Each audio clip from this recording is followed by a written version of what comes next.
We navigate the world through survival scripts, rigid patterns of logic and social performance designed to keep our lives predictable and coherent. Eventually, everyone encounters a threshold where these scripts fail.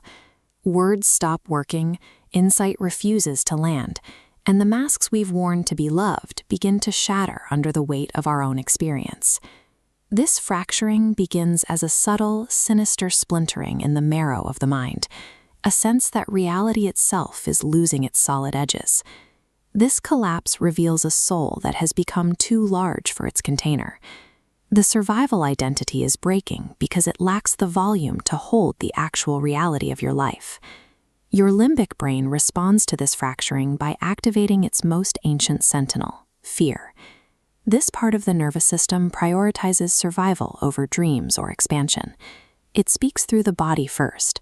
The chest tightens, breath shortens to maintain vigilance, and the jaw braces to hold back words that once felt dangerous. At this level, fear is pure energy, a current of biological light attempting to move through the nervous system. The discomfort we feel is actually our own resistance to this current. When we tense up against these feelings, we create a mechanical pressure that reaches the cellular level. Our DNA functions like a sensitive coiled spring. Under unintegrated fear, the helix physically tightens. This contraction restricts internal light, grounding awareness in survival, transforming our inner landscape into a suffocating biological prison. Moving beyond this biological prison requires a willing and deliberate descent into the wordless, shadowed territory of the soul. Because the limbic system cannot process logic, we communicate with it through its own native dialect, images, symbols, and sensations. And this brings us to the creative mirror, a way of externalizing our inner world through art, metaphor, or visualization to see what the mind has hidden. The creative mirror places our deepest wounds safely outside of our identity.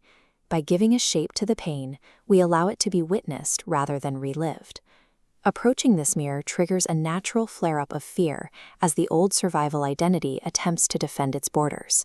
We use this flaring energy as a compass, pointing directly toward the specific truths we have been taught to fear. Looking into that mirror, the nervous system faces a single question: are you safe to be more of yourself? And this is the very core of soul witnessing. When we meet our hidden shadows with presence, instead of trying to fix them, the nervous system begins to recognize safety. This shift changes the quality of our energy. The chaotic knot of fear unravels, and the body transmutes that raw tension into organized pathways of clarity and flow.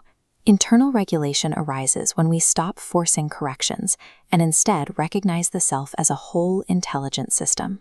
Stepping through the mirror, we reach the final inner landscape, the cathedral of obsidian and salt. This is the seat of the sovereign self, the point of ultimate self-possession, where our internal conflict is replaced by harmonic orchestration. Sovereignty allows us to hold strength and tenderness as a single, unified force, leading ourselves from the heart rather than from survival instincts. In this state, we see that our initial fracturing was actually an initiation. We didn't break, we multiplied, expanding our capacity for power and insight. This psychological integration has an immediate, measurable impact on the physical body. When we meet fear with presence, the mechanical pressure on our cells is released. The light antenna of our DNA responds by relaxing into its natural, fluid state. This relaxation triggers biophotonic emission. The body becomes more luminous, radiating light once trapped by resistance. The underworld of the psyche is not a tomb to escape, but a womb where we are continuously remade. True sovereignty is the realization that we no longer need to seek a home in the outside world. We have become the home.